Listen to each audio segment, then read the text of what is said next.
The trade that costs you the most is often the one that gives you a profit. It rewards a bad decision, weakens your discipline, and teaches you to trust behavior that the market will eventually punish.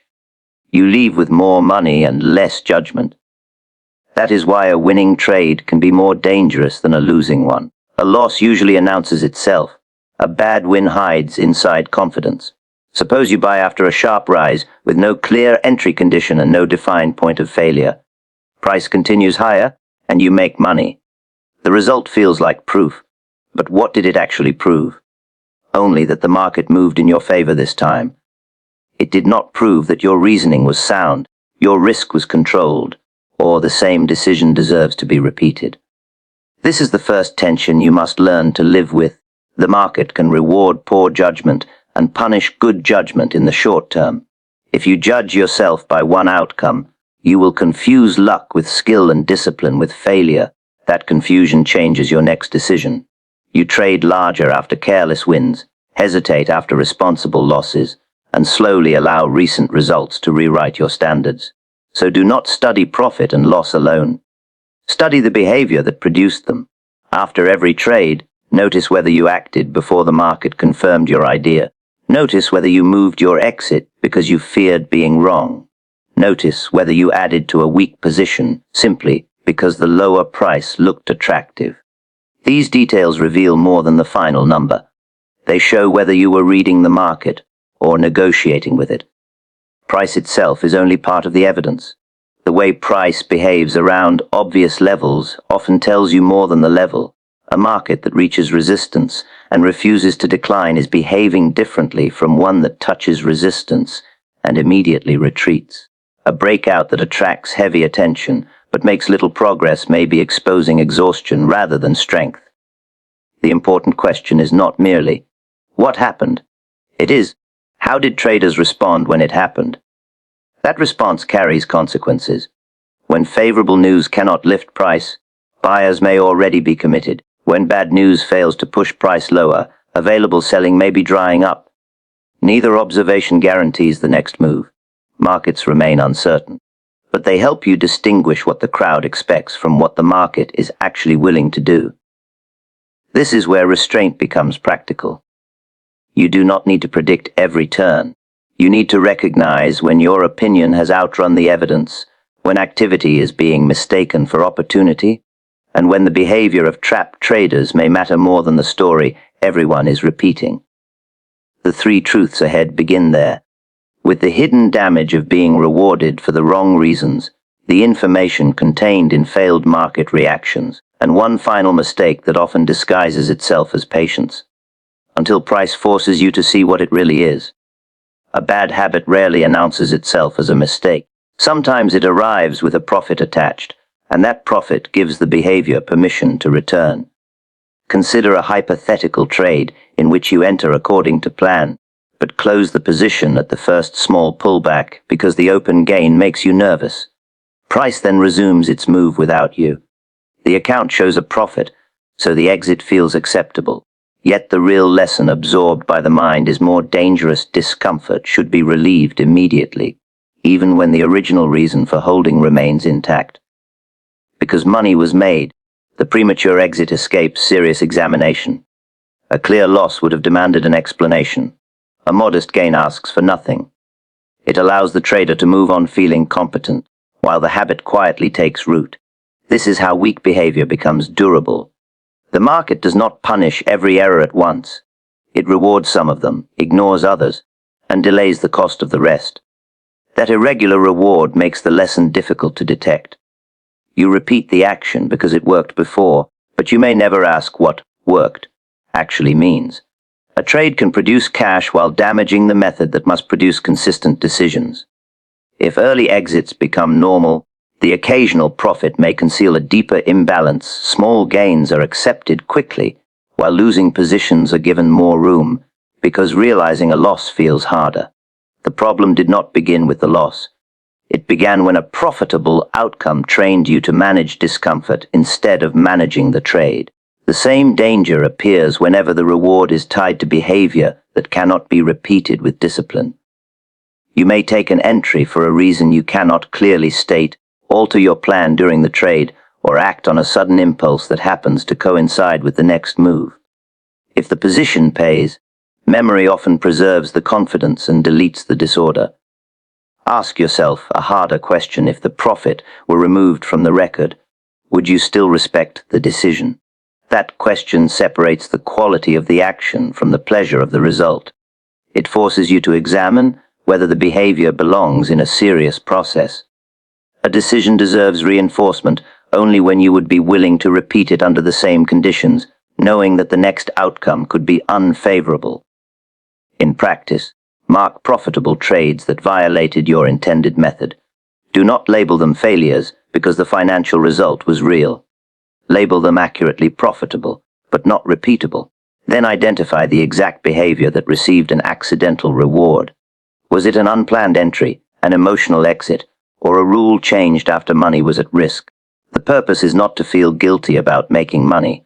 It is to prevent a temporary reward from becoming permanent permission. Once permission is granted, repetition follows. Once repetition becomes familiar, the behavior starts to feel like judgment. And after you learn to separate what paid you from what deserved to be repeated, another distinction becomes possible, separating the information everyone is watching from the way price actually responds to it. A headline tells you what happened. The price reaction tells you whether it mattered. Those are not the same thing. News is measured against the past: earnings increased, inflation declined, production improved. The market is measured against expectations that existed before the announcement. If traders had already prepared for a stronger result, an improvement may carry little new information. The fact can be positive while the surprise is weak. This is why reading the headline alone places you one step behind. By the time the information reaches you, other traders may already be comparing it with forecasts, prior positioning, and what price had anticipated. You are reacting to the words. The market is reacting to the difference between what was expected and what arrived. Imagine a hypothetical company reports growth of 8%. That number sounds strong in isolation, but if market participants had prepared for 12%, the report represents disappointment. If they had expected 3%, the same result carries a different meaning. The number did not change. Its relationship to expectation changed, and price responds to that relationship. There is another layer. The immediate move after an announcement often reflects urgency rather than settled judgment. Orders placed in advance are triggered.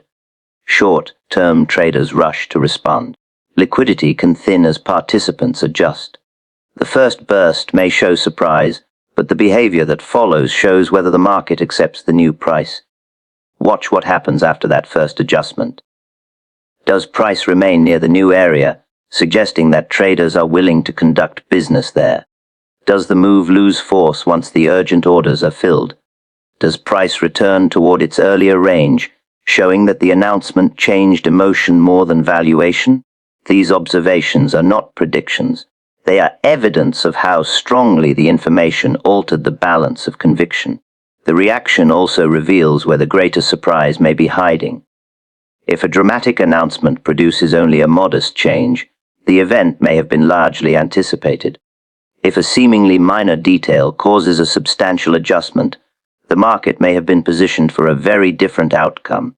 The size of the headline and the size of the response do not always match. Your task is to notice that mismatch without inventing a story to explain it too quickly. A trader who decides what news should mean can become trapped by interpretation.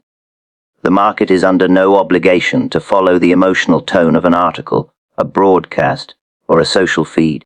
Price records what participants are prepared to do with their money after receiving the information. Before a scheduled event, write down what appears to be expected.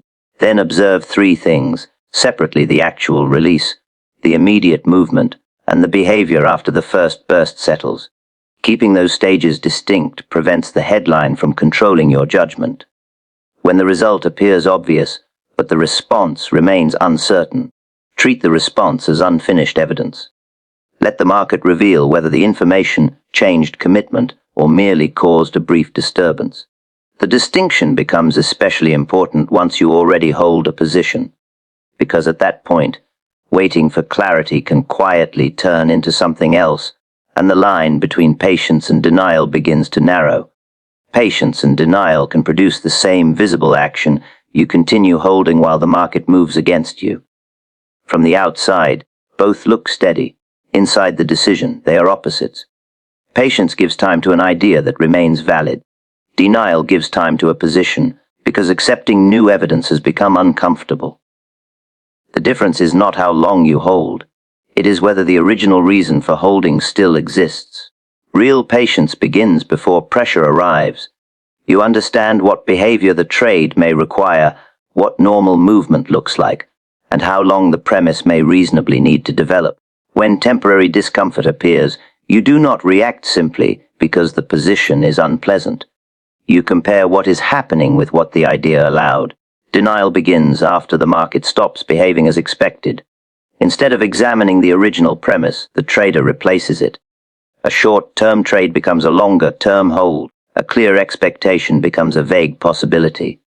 The reason for entering disappears, but new reasons are created because leaving would make the error final. This substitution is easy to miss because each new argument may sound reasonable by itself. The company is still respectable. The market may recover. The move could be temporary. None of these statements answers the only relevant question: is this still the trade you chose, or are you defending the position you now possess? As denial deepens, attention shifts away from market behavior and toward personal relief. The entry price becomes emotionally important. Getting back to even begins to feel like a valid objective, although the market has no knowledge of what you paid.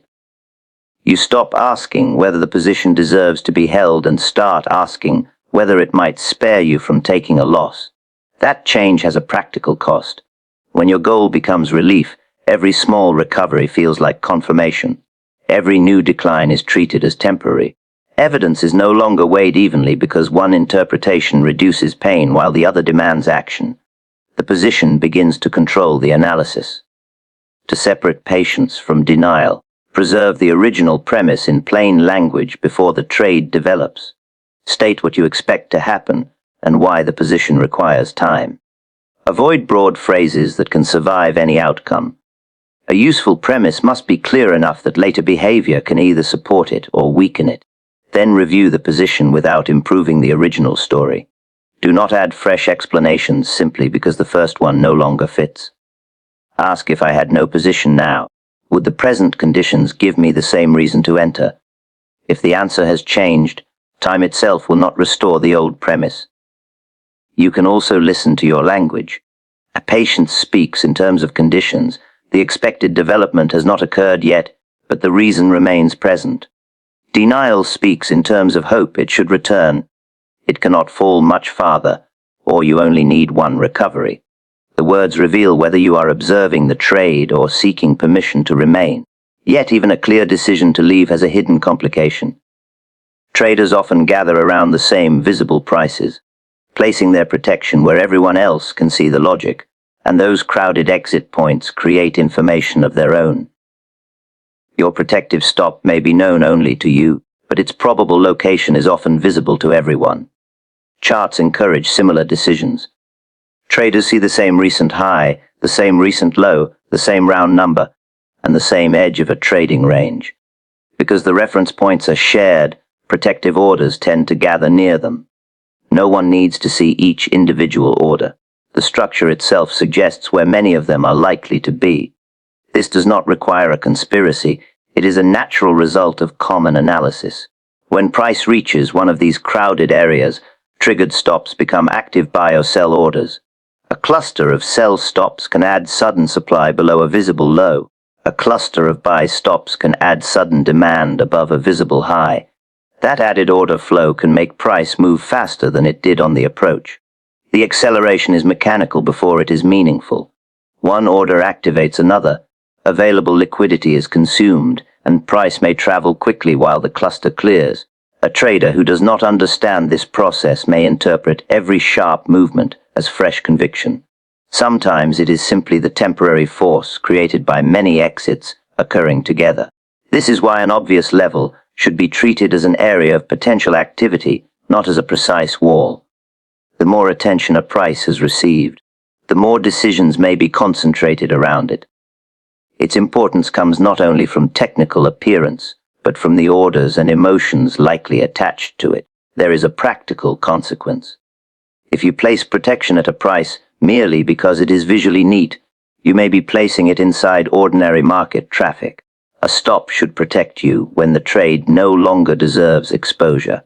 It should not be chosen only because the number is convenient or because every chart reader can identify it in a second. That does not mean moving protection farther away without limit.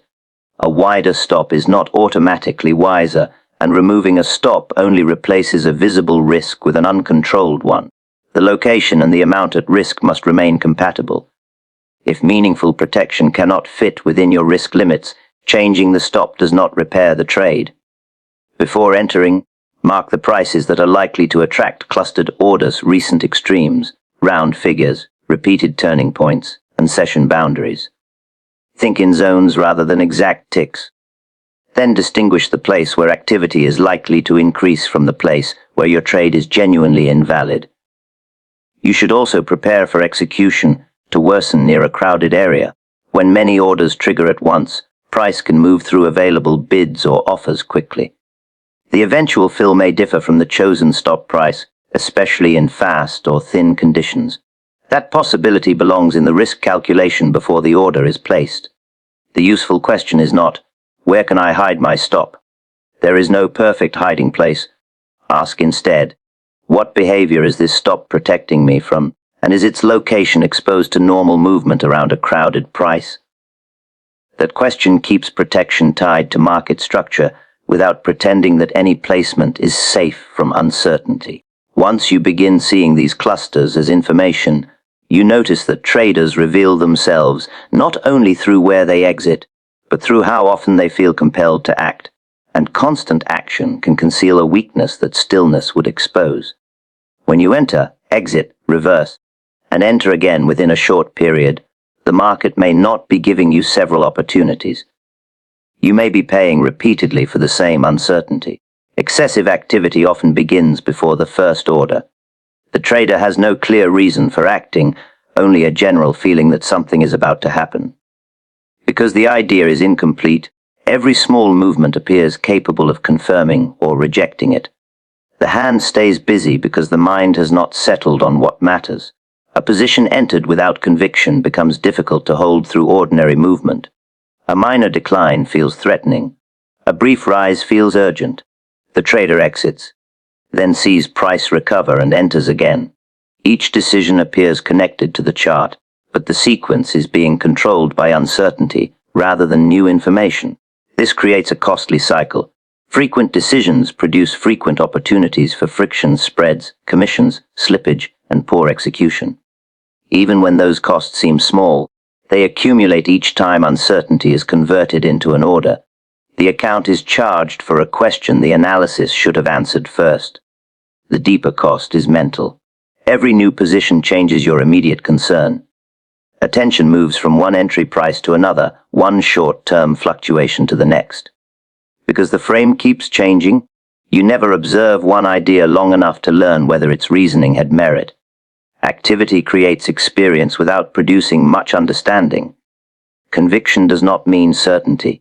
Certainty is unavailable in markets. Conviction means you know what evidence caused the decision and what development you are trying to capture. Without that foundation, you are not expressing a view, you are sampling price movement and hoping one attempt becomes comfortable quickly. Ask yourself what changed between two opposing trades. Did the market provide material new evidence, or did the last few movements simply change your mood? A genuine change in conditions may justify a different action, but when the evidence is unchanged and the direction keeps changing, the instability is probably coming from the trader. You can test this before placing an order. State the trade in one sentence without using words such as maybe, feels, or looks ready. Identify the specific condition that is present now and the development you expect next. If the explanation keeps shifting while you speak, the order is arriving before the conviction. Then record each decision that reverses or replaces another. Beside it, Write the new evidence that required the change. This makes unnecessary activity visible. You may discover that several trades came from one unresolved idea, repeatedly repackaged as a fresh opportunity. Another useful measure is the distance between observation and action. Some traders cannot notice movement without participating in it. A rising candle becomes a command to buy, a falling candle becomes a command to sell. But observation has value even when it produces no immediate order. It allows a condition to develop enough to be judged. The goal is not to reduce activity for appearance's sake. A busy market can demand several decisions. The point is to make every decision carry a reason strong enough to survive the next ordinary fluctuation. Otherwise, motion becomes a substitute for clarity. And when clarity finally does appear, it brings a different discomfort. The strongest markets often move before they offer the calm, convenient entry the trader was hoping to receive. A strong market often becomes uncomfortable before it becomes obvious. By the time the direction feels safe, the easy price may already be gone. Strength creates urgency. In a rising market, buyers are willing to compete for limited supply, while sellers see little reason to offer large discounts. Declines remain brief because demand appears before price can retreat very far. In a falling market, the same process works in reverse. Offers continue arriving, and attempted recoveries struggle to develop. This creates a difficult paradox. The trader wants confirmation and a generous entry at the same time. But strong confirmation usually reduces the chance of receiving a generous price. The market becomes clear precisely because participants are no longer willing to wait. Comfort often appears only after the character of the move has changed. A deep pullback may finally offer the lower price you wanted, but it may also reveal that urgency has weakened. The entry looks better because price is cheaper, while the condition that made the trade attractive may no longer be as strong. The opposite mistake is to chase any market that has moved rapidly. Strength does not make price irrelevant. A market can be directionally sound and temporarily stretched. If you enter only because you fear being left behind, you are responding to distance already traveled rather than to a condition that still offers controlled risk. Much of this difficulty comes from anchoring. You remember the price where you first noticed the move, then judge every later price against it. Because the earlier price was lower, the current price feels expensive. Yet the market does not compare itself with your missed opportunity. It reflects what buyers and sellers are willing to accept now. Ask a more useful question. Is the current price unsupported, or is the market maintaining strength at a higher level? Those are different conditions. A rapid advance followed by disorder is not the same as an advance that pauses, holds its ground, and continues to attract demand without surrendering much progress. Study the quality of the pauses. In a strong rise, notice whether selling produces limited distance and whether recovery occurs without prolonged struggle. In a strong decline, observe whether buying attempts remain brief and fail to reclaim much ground. The purpose is not to predict the next movement with certainty. It is to judge whether the side in control is still acting with urgency. Plan acceptable entry conditions before the move becomes emotionally difficult. You might require an orderly pause, a controlled retracement, or renewed movement after a period of stability. The exact method matters less than deciding it before price accelerates. Once urgency takes over, almost any price can be made to look reasonable. Also define what would make the market too extended for your method. A valid trend does not guarantee a valid entry at every point within it. This distinction protects you from confusing a correct directional observation with a well-timed decision. The market will sometimes continue without offering your preferred condition. That is not a personal loss. It is evidence that strength was greater than your entry method could accommodate. The lesson is not to abandon standards, but to understand why genuine strength rarely arranges itself for maximum comfort. And even when the entry is sound, your reading of every movement can still become distorted by one variable that has nothing to do with the chart itself, the amount of exposure you chose to carry. Two traders can watch the same price movement and see different markets. One sees an ordinary fluctuation. The other sees an emergency. The chart is identical, the exposure is not. Position size does more than determine financial risk. It changes the pressure attached to every tick. When the amount at stake becomes emotionally heavy, small movements gain importance they do not deserve. Price has not become more informative, but your mind begins treating it as if it has. This distortion works in both directions. A minor decline can look like evidence that the trade is failing. A modest gain can feel too valuable to risk giving back. The size of the position magnifies the meaning of movement, so decisions begin responding to the account balance rather than to what the market is actually doing. An oversized position also shortens your attention. You may have entered with a view that requires time, yet large changes in open profit and loss pull your focus toward the next minute. The intended horizon remains the same on paper, but your practical horizon contracts because the financial consequence feels immediate. As pressure increases, perception becomes selective. You notice every movement against you and discount the movements that support the trade.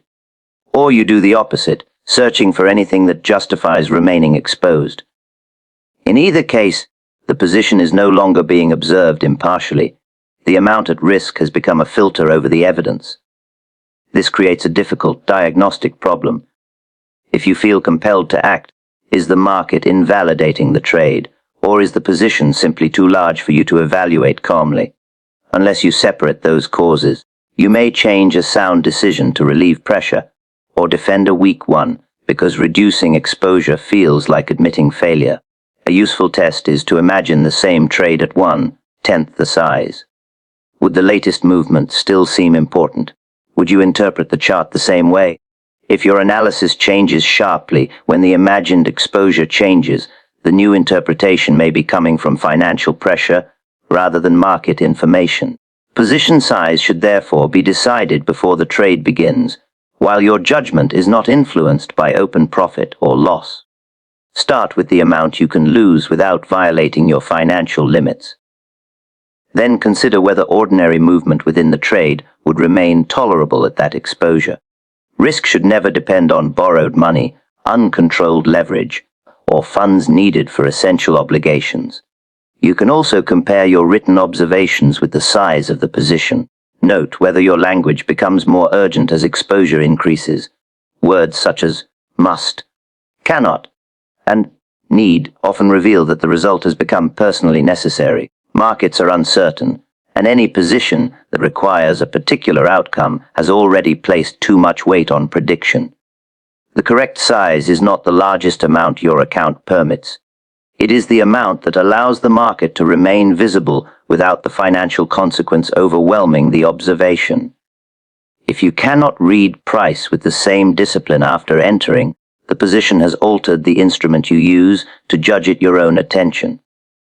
Once exposure stops speaking louder than price, a quieter signal becomes easier to recognize.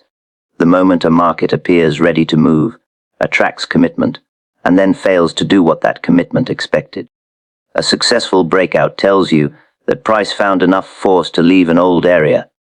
A failed breakout tells you something more revealing: the market tried, attracted commitment, and still could not remain there. Before the break, traders can hold different opinions without being tested. Some expect continuation, others expect reversal. Once price crosses a widely watched boundary, those opinions become decisions. New positions are opened, existing positions are closed, and the market is given a clear opportunity to establish value beyond the old range. If price holds outside that range, the message is straightforward. Participants accept the new area, and opposing pressure is not yet strong enough to force price back. Useful information is present, but little has been contradicted. Failure carries an additional layer. The move invited traders to commit in one direction, then denied them continuation. Price returning inside the prior range shows that crossing the boundary was not enough. The market could visit the new area, but it could not maintain business there. That difference between reaching and holding is essential. A single trade beyond a boundary proves only that the price was available. Acceptance requires continued willingness to transact outside it. Without that willingness, the breakout remains an event, not a durable change in market structure. The failure also changes the condition of the traders who acted on the break. Their positions were built on the expectation of follow-through. When that expectation disappears, some reduce exposure while others wait for another attempt. This creates pressure that did not exist before the breakout, because a new group is now holding positions under weaker conditions. Not every pause or return is a genuine failure. Markets often test a boundary more than once, and temporary movement back into a range can be ordinary. The stronger evidence appears when price spends little time outside, returns decisively, and repeatedly struggles to recover the broken area. The attempted expansion has then produced rejection rather than acceptance. Before the break occurs, decide what continuation would need to look like. How far must price move beyond the boundary? How long must it remain there? What behavior would show that the new area is being accepted? These questions prevent you from calling every brief crossing a breakout and every hesitation a failure.